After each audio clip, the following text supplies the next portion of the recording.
Welcome, welcome, welcome. My name is Nico Perrino, and I am the host of So to Speak, the free speech podcast, where every other week we take an uncensored look at the world of free expression through personal stories and candid conversations. I'm excited this week because our candid conversation is a look back at the spring 2017 semester on campus. What happened in the world of free speech on campus? What were the major free speech victories? Maybe some challenges that were faced for free speech advocates on campus, and what are some of the developing trends? And to help me in answering these questions, I have three of my distinguished colleagues at FIRE joining me. All three of them should be familiar to our listeners. They've been on the podcast before. I have our returning guest, Will Creeley. He is FIRE's Vice President of Legal and Public Advocacy. Will, thanks for coming on the show. Nico, it is my absolute pleasure. How are you? I'm doing well. Thank you for asking. I also have Samantha Harris, who is the Vice President of Policy Research here at FIRE. Hi, Sam. Hi, Nico. Thanks for having me. And I have Joe Cohn, who is FIRE's Legislative and Policy Director. Joe, thanks for being here. Thanks, Nico. So I want to start by looking at a developing trend or a potential developing trend by asking about the heckler's veto, or as some might refer to it as mob censorship. Back in 2014, FIRE President and CEO Greg Lukianoff named the year of the heckler. I want to start by asking, is 2017 now the new year of the heckler? And Sam, I want to ask you, by way of starting, what is a heckler's veto? Well, the term really sort of has two usages. In the law, a heckler's veto is when the government or, an agency of the state, a state university, is forced to shut down or cancel a speech or prevent a speaker from speaking out because of the fear of violence. The quintessential quote on this, the heckler's veto from the Supreme Court is that speech can't be banned or financially burdened because it might be unpopular with bottle throwers. But in common parlance, the term really refers to any time that people shout down a speaker, that a speaker is prevented from expressing him or herself because either one person or a crowd of people shouts that person down. I mean, your right to free speech really doesn't extend to shutting down another speaker. So mob censorship and the heckler's veto, I think in common parlance, and I would love to hear any of my colleagues weigh in on this. I think they've come to mean the same thing in common parlance, even though the heckler's veto does have sort of a more technical meaning at law. Yeah, so one of the reasons we're talking about the heckler's veto right now and asking whether 2017 is the new year of the heckler is because there were a couple events that happened, most notably in the spring semester. One, in February, Milo Yiannopoulos tried to give a speech at Berkeley, and there was a mob that engaged in violence outside, preventing him from ever speaking. In March, Charles Murray, who's a sociologist with the American Enterprise Institute, was speaking on campus related to Trump's victory in the presidential election, but because he wrote this book back in the 90s called The Bell Curve that dealt with race and intelligence, some students didn't want him to speak there, and actually after he got done speaking and was leaving the room that he was speaking in with the moderator was attacked. And then we had Heather McDonald in April, who was speaking at Claremont McKenna University and got through most of her speech before the police stepped in and said it was unsafe after a group of protesters surrounded the building and were banging on windows. And this has caused quite the public dialogue about this issue. Will, you've been doing this for a long time. Is this new for you? Well, yes and no. I was reminded earlier this semester of some of the work we did with regard to Bill Ayers, current education policy expert and former member of the Weather Underground. Which was sort of a radical left-wing group from the 60s or 70s. That's right. That used explosives to make points. And actually, Ayers kind of re-entered the public consciousness in 2007, 2008, as I think an acquaintance, if I remember correctly, of then Senator and now former President Barack Obama. And Ayers' involvement with the Weather Underground is obviously still a point of major controversy, and his appearances on campuses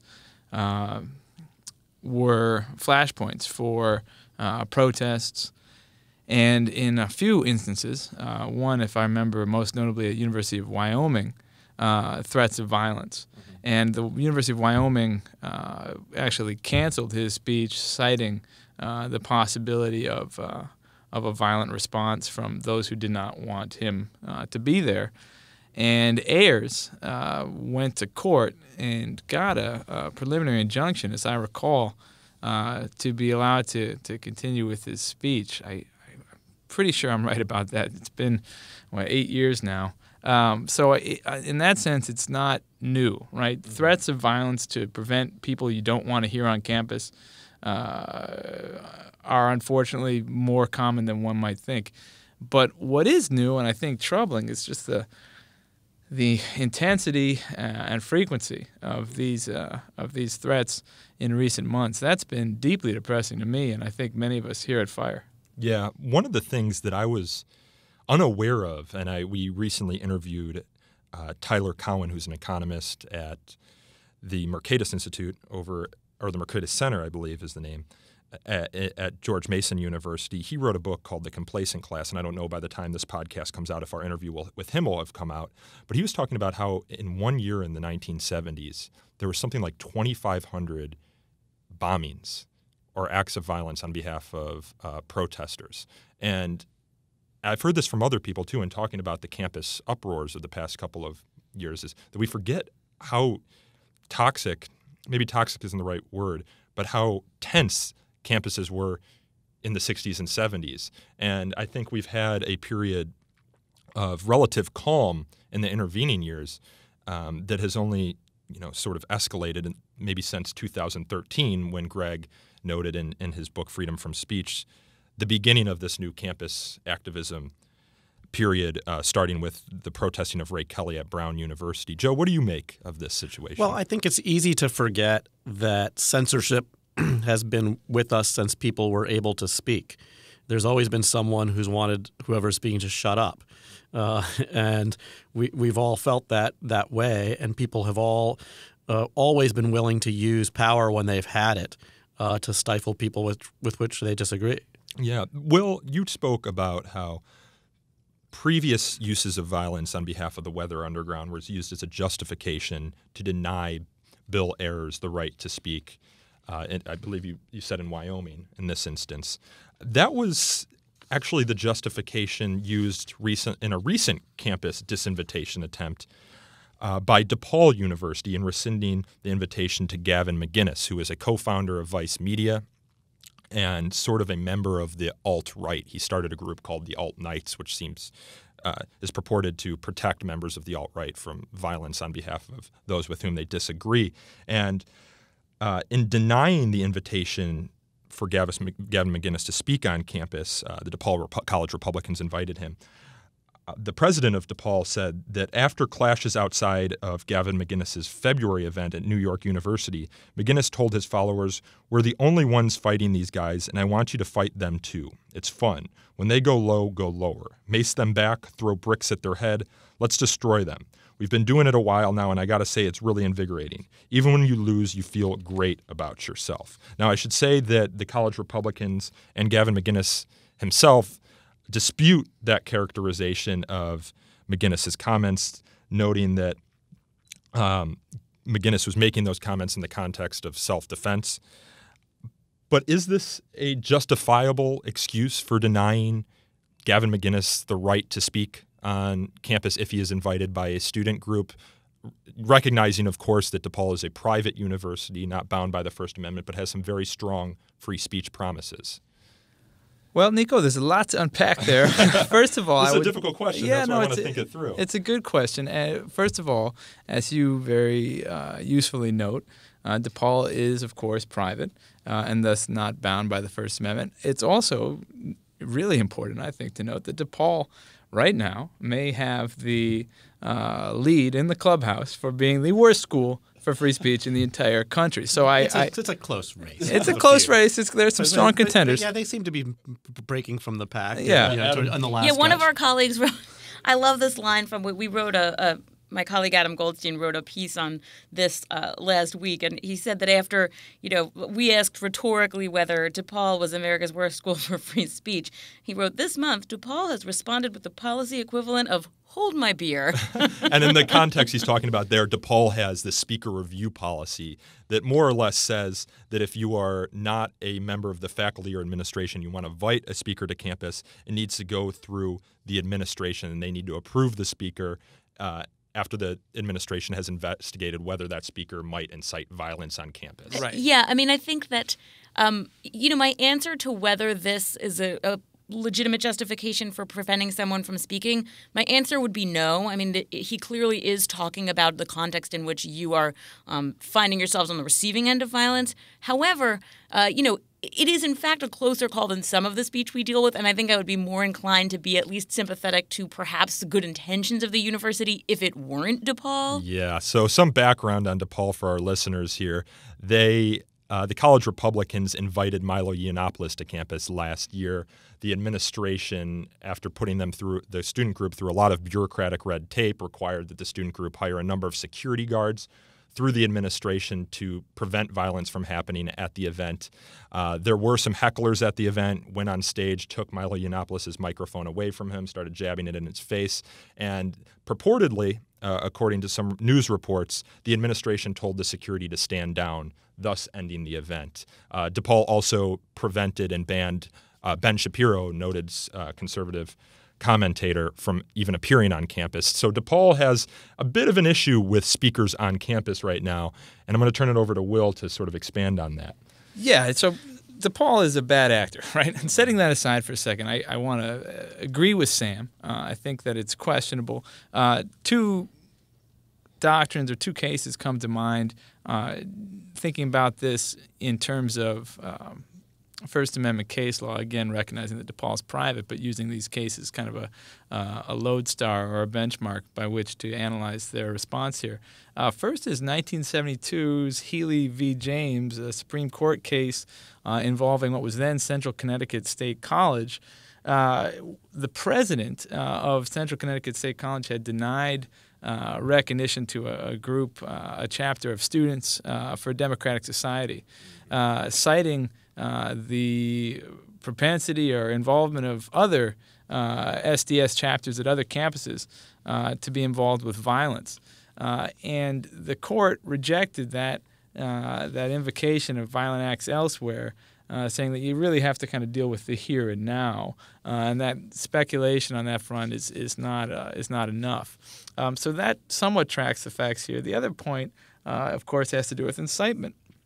In Brandenburg v. Ohio, 1969, court said that speech loses First Amendment protection when it is, quote, directed to inciting imminent lawless action and is likely to produce such action. McGinnis's comments here, we could parse them more closely, but I don't think they meet the very high bar for incitement. So I understand that what DePaul is trying to do here, I just don't think it's justifiable. And then just as a bonus point, if I may get it in, I've mentioned being depressed by the heckler's veto. I want to say I'm equally and maybe even more depressed by the romanticization of violence by kind of both ideological poles here. The idea that the way to solve things politically is to show up and have a street fight, and that there's something cool or exciting or interesting about that. Well, I mean, that's just Anchorman. Yeah, well, it's escalating quickly, and I don't like it. I don't like it at all. Well, yeah, I've seen some people note on Twitter that the difference between a free society and an unfree society is that in a free society, we solve our disputes with words and not with violence. You see violence happening in unfree societies. You saw this in the period before World War II. You saw this in Rwanda. You saw this in many other unfree countries where you resort to violence in order to solve disputes, and it runs contrary to the Enlightenment value of free and open inquiry and discussion. And I'm afraid we're losing some of that. I want to end this discussion about Paul here by pointing out that Adam Goldstein, who wrote our blog post at thefire.org about the situation, closed it by pointing out that DePaul's free speech misdeeds go all the way back to January 15th, 1988, when the DePaulia reported that they banned a speaker from the National Organization of Women from coming on campus. The report from the DePaul says, to date, the Student Speakers Bureau has invited only author James Baldwin to the campus. Eleanor Smeal, former national director of the National Organization of Women, was invited to speak by the now defunct speaker series in April of 1988. University officials later overturned the invitation, causing national Our controversy. interns weren't alive in 1988. I wasn't alive in 1988. So they've got a long, long history of free speech misdeeds, despite repeated promises both in their policy and in their public communications that they respect free speech for their students and for their student organizations. I want to turn now to maybe a little bit more clear-cut case involving CUNY, City University of New York, and their School of Public Health's invitation to Linda Sarsour to speak at the commencement address on June 1st. Today is May 30th. Linda Sarsour is a co-organizer of the National Women's March on Washington and a former executive director of the Arab American Association of New York, and very vocal advocate for the rights of Palestinians and also for Arab Americans. And some people on the left, some other groups are protesting her speaking at the School of Public Health's commencement ceremony. Milo Yiannopoulos, who we've already spoken about, sort of right-wing, alt-right provocateur, said at a recent rally outside CUNY last week that Linda Sarsour is a Sharia-loving, terrorist-embracing, Jew-hating, ticking time bomb of progressive horror. And at this rally, presumably most of the people there, and through reports, So it seems like he was pretty reserved in that. Yeah, Tell us right. how you really feel. Well, so it's interesting that he spoke at a rally that sought to disinvite Linda Sarsour from speaking on campus or speaking at the commencement ceremony, given that he himself has been the subject of a lot of disinvitation attempts and successful disinvitation attempts on campus. I should note that when the New York Times, and I'm reading from a New York Times article right now, reached out to him from comment, he did say that unlike some of the other speakers, I don't want Sarsour canceled. I want as many people as possible to hear her odious thoughts. That doesn't mean I can't explain why she is dangerous and wrong. So I think he sort of saved himself there. But the New York Times report on this points out some interesting things. It says, of course, that the controversy over Ms. Sarsour's appearance is the latest dispute in a heated national dialogue over free speech on university campuses. But in this instance, the New York Times reports, the roles have been a bit reversed. Other protests have largely pitted left-wing students against conservative speakers like Mr. Yiannopoulos, Ann Coulter, Gavin McGinnis, and Charles Murray. This time, conservatives are leading the charge against Ms. Sarsour. And they note that the CUNY Chancellor James Milliken has defended Sarsour's appearance on campus, so that's a good thing. But they also quote Fred Smith, Jr., a constitutional scholar and assistant professor at the University of California, Berkeley School of Law, who said that the controversy was a reminder of the bipartisan nature of the outcry over free speech issues. He says in the report, there are a few people who have been very effective in branding the left at shutting down free speech. But the moment they are confronted with leftist speech they don't like, they are equally outraged and poised to suppress that speech. He continues, I don't think that's the answer for either side. The more you try to suppress speech, the more the ideas of the suppressed speaker become salient to more people. It makes the person more well-known and attracts more people to those ideas. Joe, I think I know your answer here, but do you agree with Mr. Smith there? I mean, I largely, agree with that. Censorship is not a partisan issue. People censor who they disagree with, and there are very few examples where someone said, I agree with everything you said, but I just wish you didn't say it. And we need to stop thinking about these issues in partisan terms and instead get to the point where we're vigorously defending the people with whom we disagree with the most, because that's when it's about principle as opposed to politics. And, I have those conversations with lawmakers all of the time. Yeah, I want to jump in here. There's a good article by Brendan O'Neill over at Spiked Online that was sent around the office listserv about 5 minutes before we started recording today. And he writes, The alt-right is allergic to freedom. It wants Sarsour silenced, BDS initiatives banned, Black Lives Matter registered as a terrorist group, anti-PC, do me a favor, they're PC to their core. And I think the point that he's illustrating there or arguing in favor of is just exactly as Joe describes it. Everybody's got speech they don't like, and everybody wants to tell somebody else to shut up. As I've been telling folks I've talked to across the country, I'm the father of a 2-year-old, and I can tell you that the instinct to censor starts very young, right? You say, Daddy, shh, be quiet. So I've heard that before, and I know that it's very human. I imagine there are times that you wish that there would be more quiet in your household, too. No comment. But, I think this one is just kind of a classic down-the-line attempt at disinviting a speaker because of his or her controversial views, and it's useful in the way that it illustrates the fact that these things come and go, that they're almost cyclical. As O'Neill points out, there's a kind of a codependency. You need folks to protest to give your view some traction. So we should note here that FIRE tracks a lot of these disinvitation attempts on our disinvitation website database. If you go to thefire.org, you can find that in the resources section.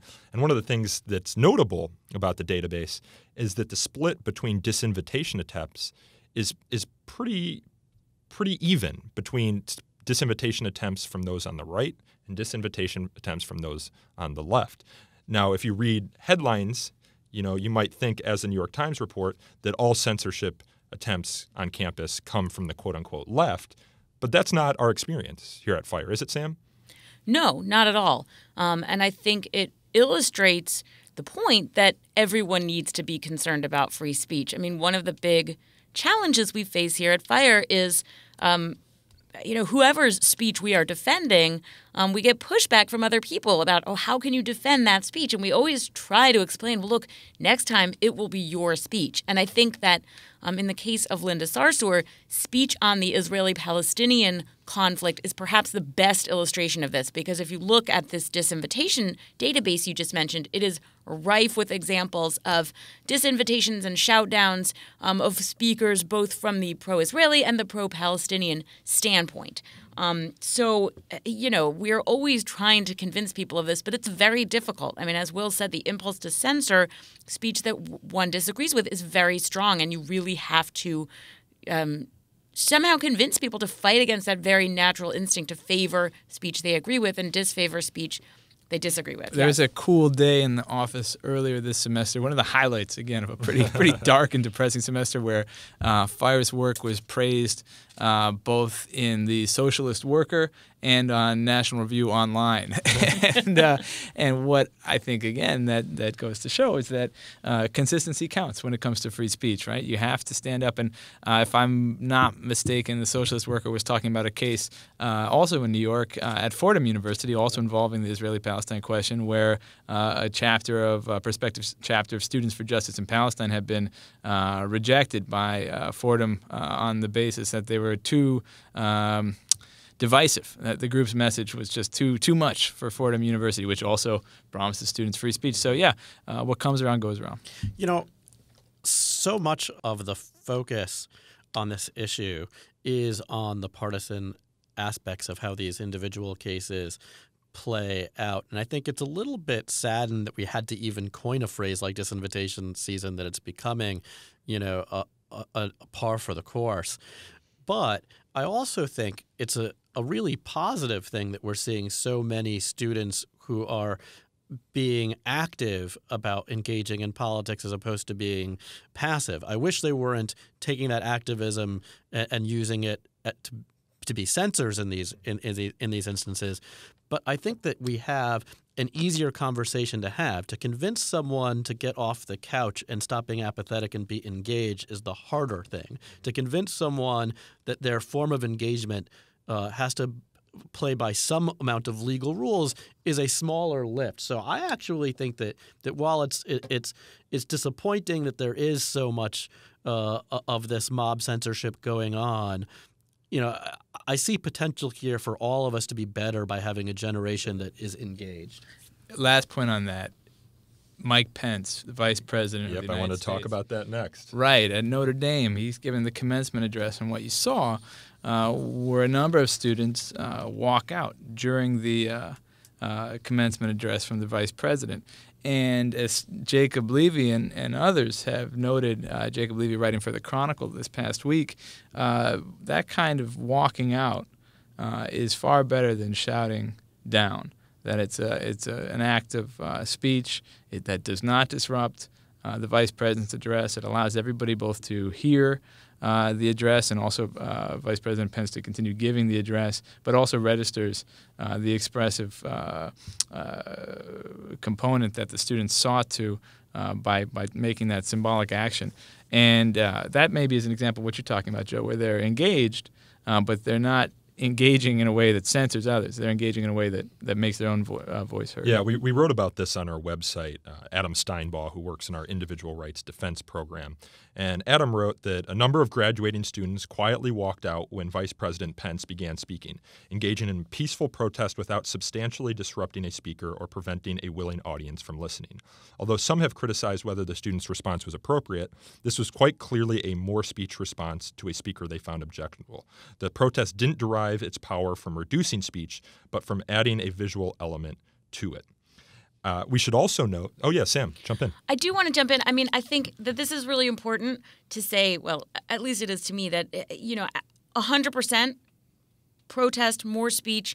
At the same time, on a personal level, I do think that we'd all be better off if everyone were a little bit more willing to listen to points of view they disagreed with. And that's something that, I hope that will be fostered on campus a little bit more in the years to come, because I think that while these students did the right thing and expressed themselves in a constructive way, I think the sort of from both sides, the demonizing of people with whom one disagrees to the point where, we would rather walk out of a speech than listen to someone we disagree with, does contribute to the climate in which some of these other things happen. So I feel like I can't let this episode pass without sort of sharing my own view that I think we would all be a little bit better off if we were more willing to listen. Yeah, and Mike Pence sort of addressed this in his comments at the commencement ceremony. He said, if the emanations of free speech were charted on a map like infrared heat signatures, one would hope that universities would be the hottest places, red and purple with dispute, not dark blue and white frozen into camped orthodoxy and intellectual stasis. So you're talking here about, what is the job of a good intellectual or, a good participant in the public debate? The idea that, not everyone in our country is going to agree with each other, but we live in a democracy, and in order to be able to work through our disputes, we need to be able to listen to others with whom we disagree and hopefully find some common ground. Joe, did you want to jump in here? Yeah, I mean, I think that that's an important point, but I also don't think that students are the only ones having this problem. I mean, we're polarized in all of our politics and the electoral politics, and we're also polarized, in the halls of government as well, with not a tremendous amount of willingness to try to find the middle grounds. So, this is not happening in a vacuum, and I think that that students should be listening to each other, but we all need to be listening to each other. And the first way we can do this is, rather than talk about who we don't think is doing that, to ourselves hold ourselves accountable and make sure that we are living under those rules and principles. Police your own house first. Yeah, Will. Yeah, let me jump in. I agree with Sam's good point, and certainly Joe's. I do want to quote from Jacob Levy here, and he's the head of the Niskanen Center and a professor at McGill, and he's writing about Pence at Notre Dame. He makes what I thought was a very good point about being clear that this was more speech and the importance of doing that. First of all, he makes the point that a commencement address is something different than a guest lecture or an invited speaker to a student group, and I think that's a fair and good point. But if I may just read out a passage here from his thoughtful piece. He says, likewise, when thoughtful, civil, quiet protesters get tarred with the same quote, safe space snowflake brush as their violent, disruptive, or censorious counterparts, the crucial distinction between engaging in debate and suppressing it gets weakened. Students are smart enough to notice a constantly shifting standard and to realize when apparent statements of principle are opportunistically jettisoned. If the de facto operative standard is, quote, any form of objecting to any conservative speaker is bad and will bring the same criticisms, unquote, protesters won't have reason to believe any principled arguments about better and worse kinds of protest, and things will get very much worse. And I think that's a really important point, that in order to communicate the importance and necessity of free speech to folks, we have to be as nuanced as the situation demands, and that's why I really liked Adam Steinbaugh's good blog on our site. And it may be easier to say, oh, look at those students, they can't even stand to hear this thing. But I do want to recognize the means with which they registered their feelings, especially in contrast to some that we've seen earlier this semester. Yeah, and I wish Vice President Mike Pence was a little bit more nuanced in his commencement address, because he praised Notre Dame in the course of talking about how free speech is important on campus. He said, referring to the earlier map he was talking about where infrared heat signatures would signify campuses to be the most vibrant place for free speech, he said, if such a map were to exist, Notre Dame would burn bright with the glow of vibrant discussion. This university is a vanguard of freedom of expression and the free exchange of ideas at a time, sadly, when free speech and civility are waning on campuses across the country. What he fails to note there is that Notre Dame is a red light institution in Fire Spotlight database. This means that it holds at least one policy that substantially infringes upon students' free speech rights. I note again, Notre Dame is a private university but promises its students free speech rights. Nonetheless, it has a policy prohibiting students from using the internet to view, quote, offensive material. Sam, I'm going to let you jump in here because you are Vice President of Policy Research. How did Mike Pence go wrong here? Well, I think that it is important to say, first of all, that what universities do in policy and what they do in practice is sometimes different. And it is perhaps, possible that the climate for free speech on Notre Dame's campus is in fact a positive one, even though they maintain this policy. The problem is that as long as a policy is on the books, students really don't have the right to free speech because it can be enforced at any time. And if we have learned anything about university administrations over the years, is that they're often arbitrary. And if you have a policy like this on the books, it'll be enforced unevenly to suppress speech the university doesn't like. And that's an important point, Sam, because that's pushback we get a lot about our Spotlight database. It's like, well, how can X school be a green light school if it's done, A, B, and C things? Right. Well, and we make very clear that there is a distinction and that our Spotlight database is based on schools' written policies. And there are a few reasons for this. One is that we simply don't have access to the information about what the climate for free speech is like on the ground. And that's actually also a much more subjective thing. I mean, it's not easy, but one can look objectively at the policies that a university maintains regarding free speech and draw some conclusions about the state of free speech on campus, at least with regard to how the university regulates its students' free speech rights. What it's like to be a student there and how comfortable students feel speaking out is a much more subjective thing. And so there are a number of reasons that drawing this distinction works well, even though, as you say, it's something we've gotten pushback for. One is that we have found that where a school does have a green light, that it's much easier to work with that school. I mean, that's a positive thing. That's something schools want to maintain. So at our green light schools, we've found that if there is a free speech controversy on the ground, even if it doesn't relate to the policies that we are citing in Spotlight, that affects an administration's and a university's sort of sense of itself. If we put a university out there as a place that really respects free speech, there's a little bit of a self-fulfilling prophecy there, in that. And we're often working with the universities to reform policies to bring it in line with our green light standards.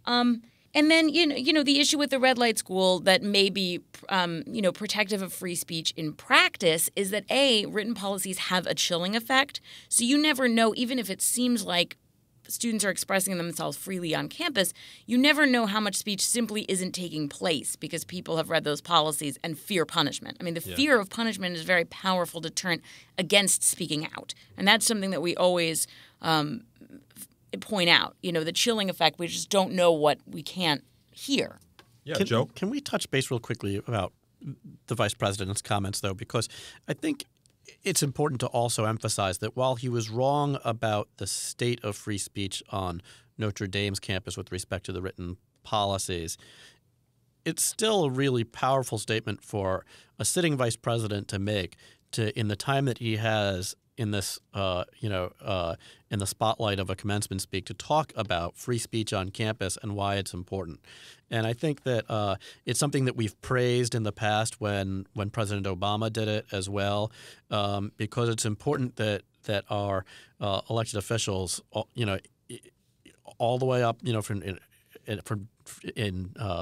in the halls of Congress, in the White House, in the Vice President's office, and down, at local levels and in state levels, recognize that there are really important stakes here when we stop valuing free speech on campus, and that they can do a lot to turn this around. Yeah, fully agree, Joe. And I think it's, if I recall correctly, Pence's people afterwards, when asked about the students walking out, said something to the effect of the vice president addressed free speech in his talk. So they recognize that the response was more expressive activity, and I completely agree with your point. We should, the awkwardness of citing Notre Dame as a sterling example aside, the sentiment is right on. There's no politician who we won't, critique and evaluate what they say on our issues to make sure they're accurate, and levy criticism where it's appropriate and praise where it is as well. I of course wish he did get it right about Notre Dame's policies too, because it was a good opportunity to talk about speech codes. But it really did very nicely put this issue again on the map for us too. I think that one of our sort of unofficial mottos here at FIRE, at least within our policy reform department where I am, is that we don't want perfect to be the enemy of good. And so I want to, if we're wrapping up, what we're saying here about Notre Dame and Pence, I want to make sure that I get on the record saying that I do think, as much as, yes, they do have a bad policy on the books, I do think the students deserve praise. I mean, Mike Pence is a very polarizing figure. I can only assume that the reaction would not have been the same on every campus. Former governor of Indiana, of course, where Notre Dame is located. While we've been pointing out that, yes, that it doesn't paint a completely accurate picture of the state of free speech on Notre Dame's campus, I do think that the praise is warranted, particularly of the students, for responding with more speech. Yeah, and we don't know if Vice President Mike Pence, knows about our Spotlight rating system. Yeah, that's true. And if anybody from Notre Dame is listening right now, students or faculty or administrators, please contact us. I'm Will at thefire.org, and I'm standing by to help you work on those codes. Mr. Vice President, if you're listening now, feel free to contact us so that we can work on speech codes together, too. Mm-hmm. So I want to turn now. We've been talking Wishful about thinking, but, a boy can dream. Joe's waiting by his phone. Hey, so to speak has juice. People listen. So, yeah. Who knows? Maybe Mike Pence. But I do want to turn to the halls of Congress and to the halls of state legislatures to talk about some significant victories, Joe, that you and your team have had there in the past couple of months, most notably in Tennessee, where, as our press release noted on May 10th, on May 9th, the Tennessee governor, Bill Haslam, signed a comprehensive campus free speech bill into law. Can you tell us a little bit about that bill and why it is so important for students and faculty members in Tennessee? What are some of the things that the law did? So the Campus Free Speech Act passed in Tennessee, SB 723, is really a landmark piece of legislation because it does so much right. And it came about with a lot of people's hard work. Senator Doug Overby and Representative Eddie Smith, State Representatives Martin Daniel and John Reagan launched the conversation last year about free speech on campus in Tennessee. And what it ended up resulting in is a bill that we couldn't sing the praises of more if we tried. It's a bill that prohibits public institutions in Tennessee from quarantining speech to free speech zones.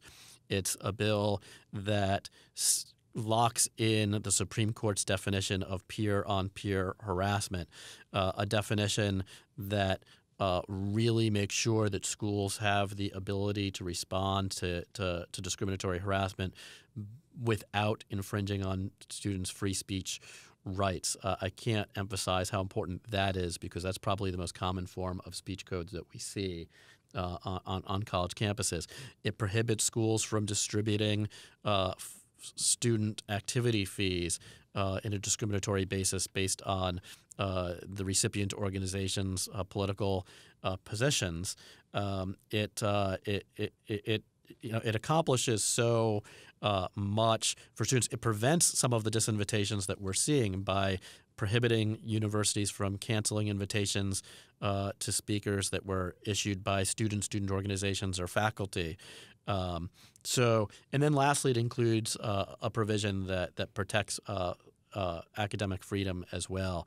So really an impressive bill all the way around, and it was gratifying to see it get so much bipartisan support. Yeah, in our press release, we say the bill passed with overwhelming bipartisan support in the Tennessee House of Representatives by a vote of 85-7 and prevailed on a unanimous 30-0 vote in the Senate. I think one point that you missed there is that it also requires institutions to adopt policies consistent with the University of Chicago's free speech policy statement, which we've discussed before on this podcast. And I want to pick your brain a little bit on that last provision that you were talking about relating to academic freedom. In our press release, we note that it protects faculty from being punished for speech in the classroom unless the speech is both not reasonably germane to the subject matter of the class as broadly construed and comprises a substantial portion of classroom instruction. We've gotten a little bit of pushback on that from some people who are concerned that might be an abridgment of faculty academic freedom rights. How are they wrong? Well, I think they're wrong for a few reasons. The first reason is that it provides absolute statutory safe harbor for any classroom speech that's at all germane to the topic of the class. And then second, and germane just is a fancy word for related to the topic of the class, and broadly construed, which I think is really important because literature classes often tie into current events when comparing the literature and how it applies. So I think it's important that it says that. But the second thing is that it also provides a safe harbor for classroom speech that isn't germane to the class, that only loses its protection if it uses up a substantial amount of class time. And quite frankly, that's appropriate and largely already the law of the land when these cases get to litigation because, if you're a student and you are paying tuition to be taught math, you expect your professor to be teaching math and to not be spending a tremendous amount of time on unrelated, irrelevant topics. And, accreditors of higher education look at that as well. So that's the first reason why I think it's really a good step in the right direction. But the other thing I would note is it doesn't require institutions to take action against speech that doesn't meet either of those two criteria either. So there's no reading of this where it actually prescribes any classroom speech at all of any faculty member. And I think that's why we saw Professor John K. Wilson talk about the bill in his AAUP blog post, talking about how it really is a very solid step in the right direction. I don't have it in front of me, so I can't quote him directly. I got it. He says, quote, "Tennessee's law seems to be the best ever enacted. There's no denying this is a real advance for campus free speech in Tennessee." Wilson also goes on to point out, as I'm going to quote from him again, "The hard work of protecting free speech on campus can't be accomplished only with legislation. There's a danger that such laws will encourage further legislative meddling that threatens free speech and academic freedom on campus." But as you pointed out in a very thoughtful response to this criticism on our website, you write that FIRE agrees there too, that our work defending free speech on campus doesn't end when a school earns a green light rating or a state passes a helpful law. That we are there to make sure legislators get it right, and if campuses, legislators, students, faculty, administrators don't get it right, we're there too. Yeah, it's not easy work because we're trying to get legislators across the country to recognize that free speech on campus could use a hand from them. But that doesn't mean that every idea that they have is going to be a good one or the right one. And, a good amount of my time is spent taking the original ideas, the first drafts, and talking to legislators about the way they can be improved to make sure that we get all of the con law lines exactly right in a way that is really helpful to free speech on campus, because it's easy to make mistakes here, so we have to be careful. I want to get in one last point on this academic freedom question. I think that Joe and I and FIRE would certainly agree that shared governance, institutional autonomy, faculty norms of academic freedom are very rightly skeptical of legislative interference. But what I think makes this bill different, in addition to the reasons that Joe outlined just in the statutory phrasing and the broad safe harbors, also just thinking back to how this law would have helped many of the faculty members whose rights have been violated that FIRE has fought on behalf of in my 10 years at FIRE. And Joe's blog entry lists quite a few of them: Patty Adler in Colorado, Don Tawater in New Jersey, Hyung Il Jung, James Tuttle, Elizabeth Ito, Andrea Cornett. I mean, there's a long list of faculty members who really would have benefited from having a law like this on the books. And, you know, norms are one thing, statutory law is another. And if we could have said,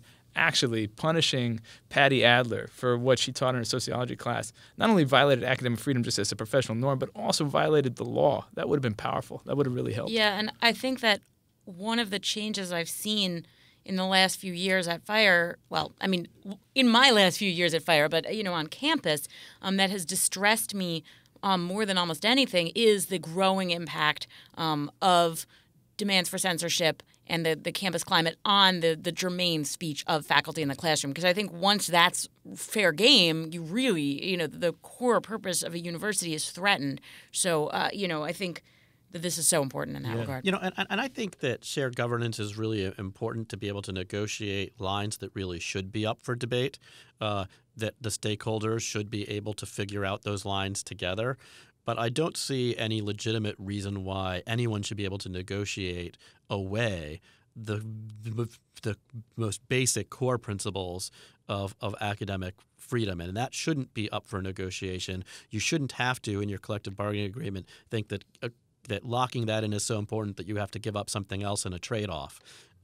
You should always be able to know that as a matter of law, you're going to have this kind of academic freedom. And, you know, FIRE's always open to hearing input from those in the academic freedom community, partner organizations, about ways we can improve on those efforts, because it's another area where getting the lines right really does matter. So this is going to be teamwork across the board to get this done. But we're really thrilled how it unfolded in Tennessee, and I hope other states go down that path.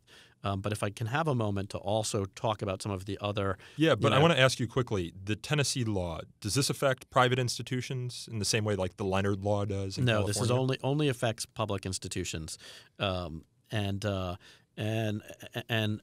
I think that these values of free speech and academic freedom translate nicely in private university settings too. So I hope that private universities in Tennessee see 1 year down the road, 2 years down the road, that these reforms have not made the sky fall in their sister and brother, you know, public institutions across the state, and mimic those changes. It might be a competitive advantage for public universities because now there is, you know, codified protections for professors at public universities that they might not have at private universities. So it might be a draw from some of the more distinguished professorate to, you know, go and do their research or do their teaching at some of these public universities. It would be interesting to see how that plays out because we have seen private universities violate these principles of academic freedom. I'm reminded of a case at Brandeis with Professor Donald Hindley, who was a nearly 50-year veteran of teaching, who was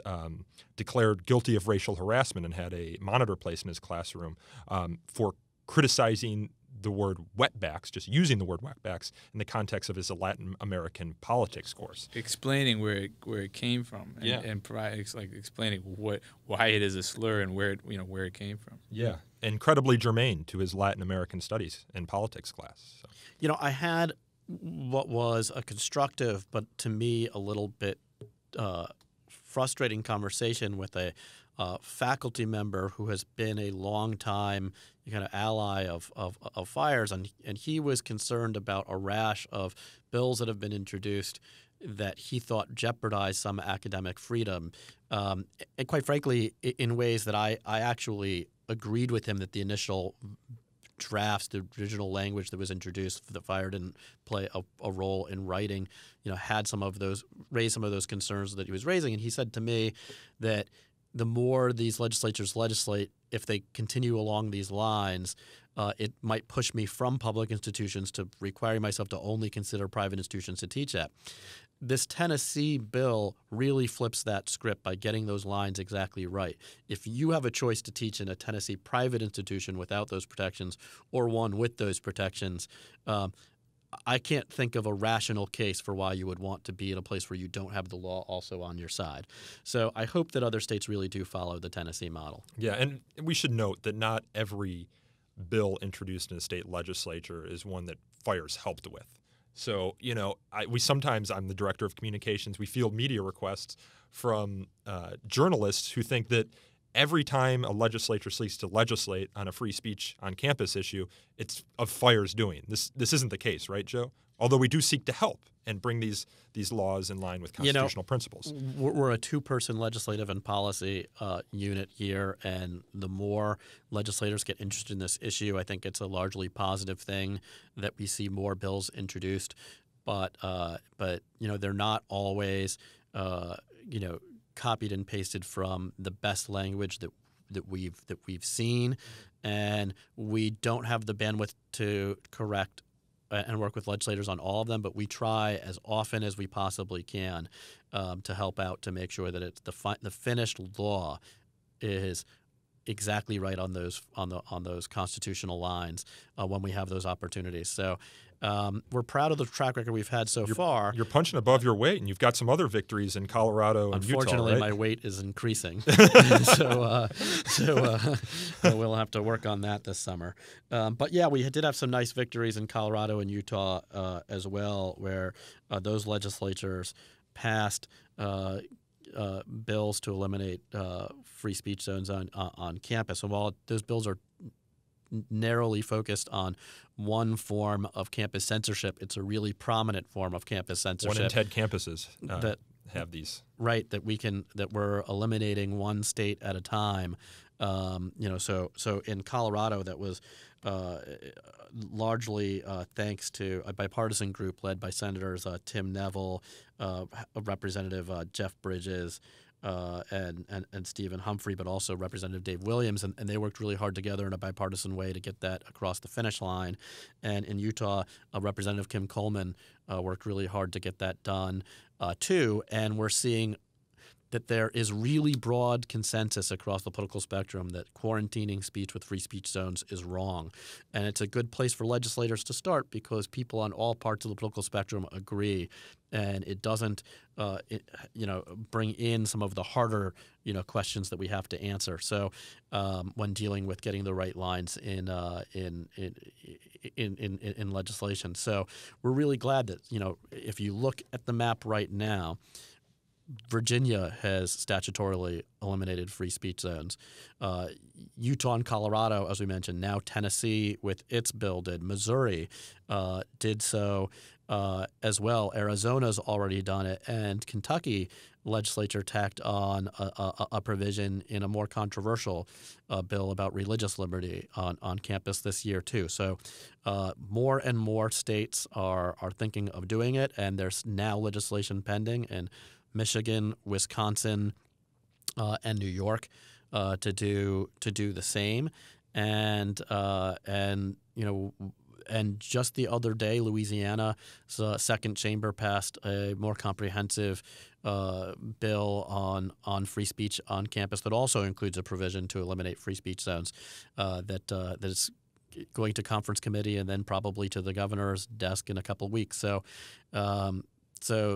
it's starting to happen, and it's a really positive development. Hopefully, the rest of the states follow suit, or that Congress will pick up where they've left off. Yeah, Will, did you want to jump in here? I see you're leaning toward your microphone. I just wanted to make sure that I think it was the San Francisco Chronicle, that we recognize the San Francisco Chronicle's good editorial from last week, I think, in support of a anti-free speech zone bill in California that is stalled out for now, but we will work hard to resuscitate it soon. Yeah, journalists have been really good in I think they have just a natural bias. Yeah, they get free it. Speech and the arguments against the free speech zone bill are, quite frankly, serious stretches.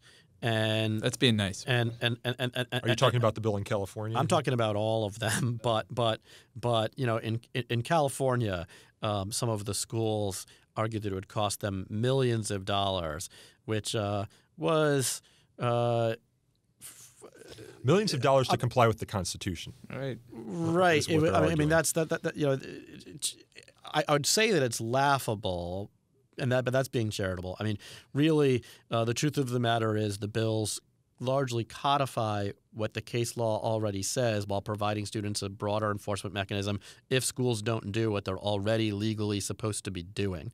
So the idea that coming into compliance will cost them money is absurd on its face, and we look forward to addressing that argument with legislators, in the coming year.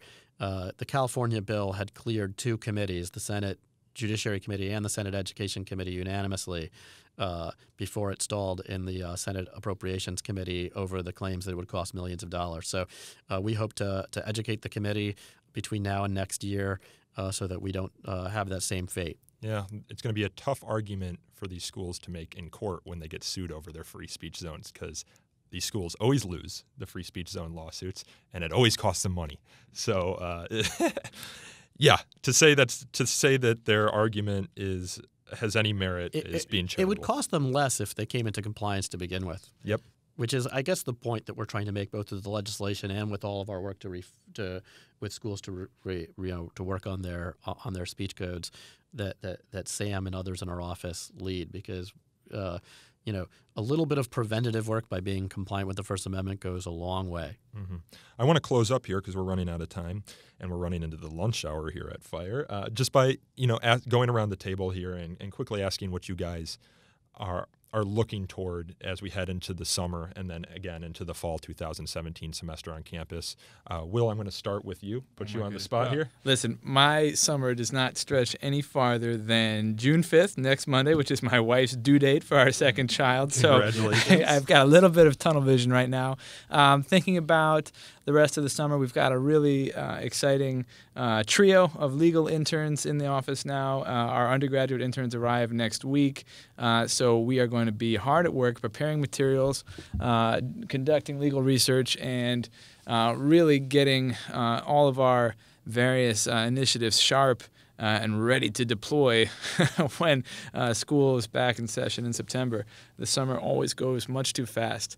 What I would like next semester, what I'm going to be working hard to bring about, is a greater recognition of the importance of debate, respectful dissent, and a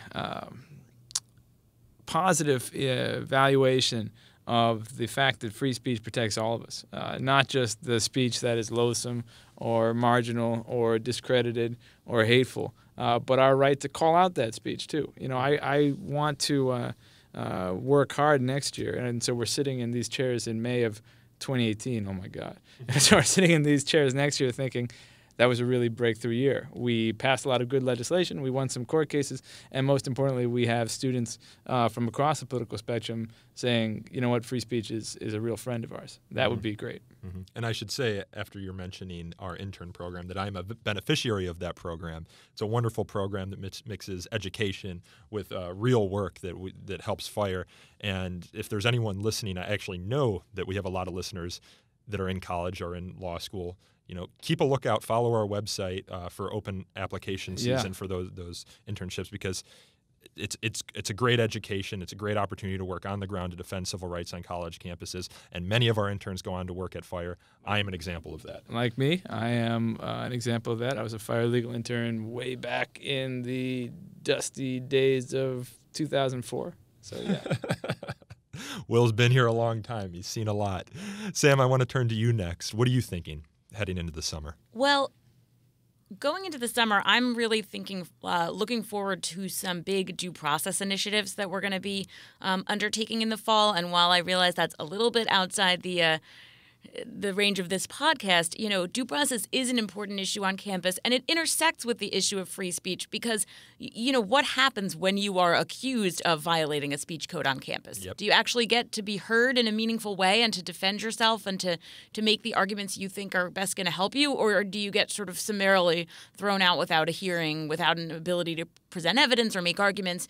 And so that is actually an important part of FIRE's work, too, one that does intersect with the issue of free speech, and one that we are going to be undertaking some really big initiatives with regard to in the fall that I'm going to be doing a lot of work on over the summer, and I'm very excited about. Well, stay tuned for our listeners to what Sam's working on.